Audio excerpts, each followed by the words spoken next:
Europe 1, bonjour. Bonjour Nicolas Cholet. Bonjour Pierre Devilliers. Vous êtes l'avocat de 3 étudiants en lettres et sciences humaines de la fac de Nancy, fac bloquée depuis le 22 mars, pratiquement un mois. Quelle est la nature et l'objet de votre action en justice ?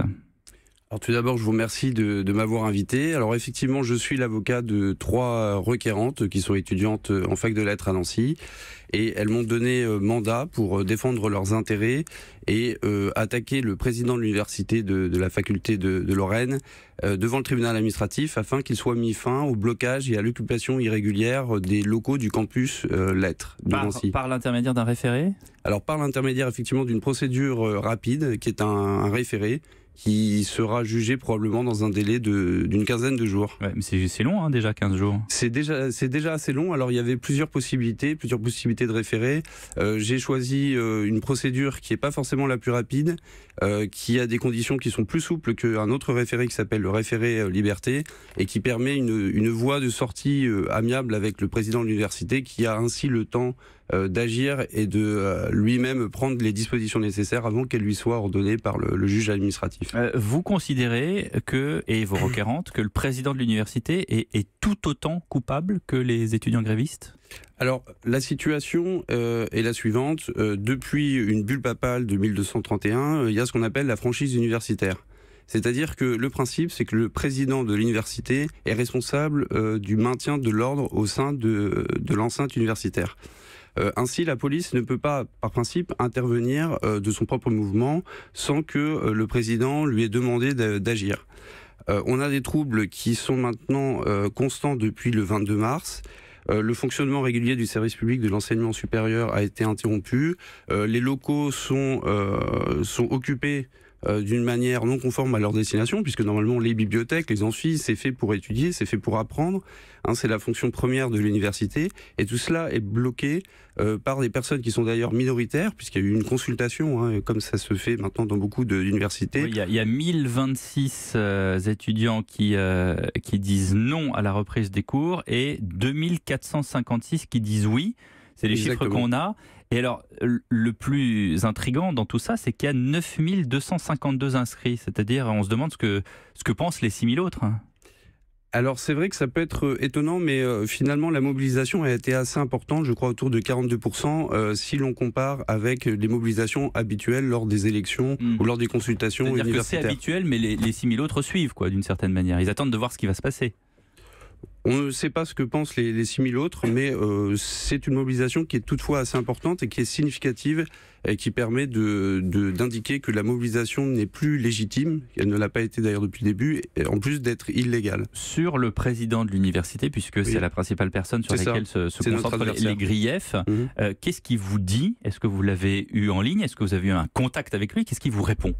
Alors, le président de l'université, il adresse différents courriers, il adresse des mails au personnel et lui aux étudiants. Pour l'instant, on n'a pas eu de contact direct. Nous, ce que nous disons, pour répondre à votre première question, c'est que ce président, qui a en charge le maintien de l'ordre public, n'a pas exercé toute l'étendue de ses compétences. C'est-à-dire que c'est à lui que revient le maintien de l'ordre et c'est à lui d'appeler la police si nécessaire. Il ne l'a pas fait. Est-ce que les locaux de Nancy permettent l'intervention de la police ? Parce que par exemple, à Paris-Tolbiac, c'est même le préfet de police de Paris qui a dit c'est une tour et c'est extrêmement dangereux de faire intervenir la police, sauf évidemment s'il y a une explosion, un incendie, etc. Alors, tout à fait. J'ai entendu le cas particulier de Tolbiac qui présente une topographie qui, a priori, d'après les forces de l'ordre qui sont professionnelles de ces interventions, présente un certain nombre de risques. Alors, selon moi, et je ne suis pas professionnel, de sécurité. À quoi ça ressemble, Nancy ? Vous êtes allé voir ? Oui, bien sûr. Je suis d'ailleurs originaire de Nancy. Pour un non-initié, ça ne présente pas de danger particulier. C'est pas une tour avec des escaliers, avec des méandres de couloirs assez plat, avec des amphithéâtres assez espacés. Ça paraît assez facile d'intervenir avec des forces de police. Et pourquoi est-ce que ce président n'intervient pas, on n'appelle pas les forces de l'ordre pour déloger ? Est-ce que c'est politique ? Alors ça, c'est son choix, c'est lui qu'il faudrait interroger. Nous, c'est ce que nous demandons. Les raisons qui sous-tendent le refus d'intervenir, je pense, sont idéologiques ou politiques, ou simplement, je crois que on a toujours peur qu'il y ait des blessés lors des interventions.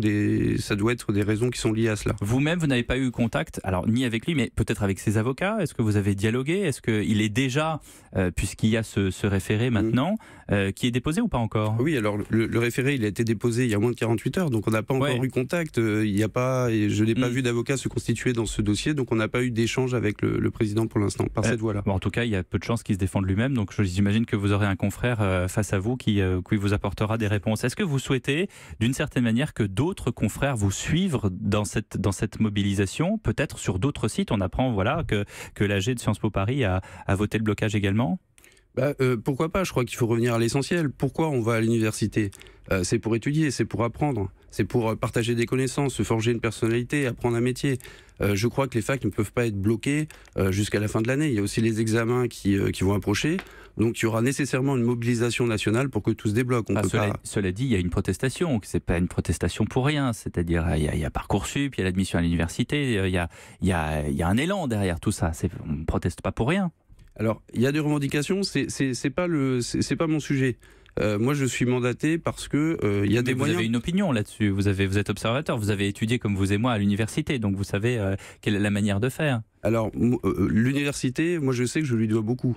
Je pense que c'est extrêmement précieux, l'université, et on ne doit pas utiliser des moyens de blocage pour porter des revendications. On a en France la liberté d'expression, la liberté de manifester, la liberté de se réunir. On n'a pas la possibilité de... Oui, je vous écoute. On n'a pas la possibilité de bloquer une faculté, un domaine public qui est destiné à l'enseignement supérieur. Est-ce que vous pensez, Maître Cholet, qu'on va assister à un mai 2018 ? Notamment en référence à mai 68. Oui, c'est ce que nous entendons. Hein. On entend un petit peu les mêmes slogans. Mai 68, la convergence des luttes. Moi, je crois que mai 2018 ne sera pas libérer nos camarades, mais libérer nos facultés. Et donc, vous êtes absolument convaincu dans ce combat?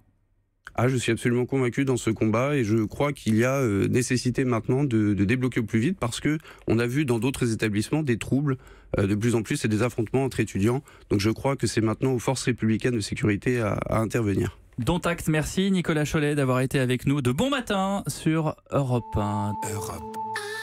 Europe 1.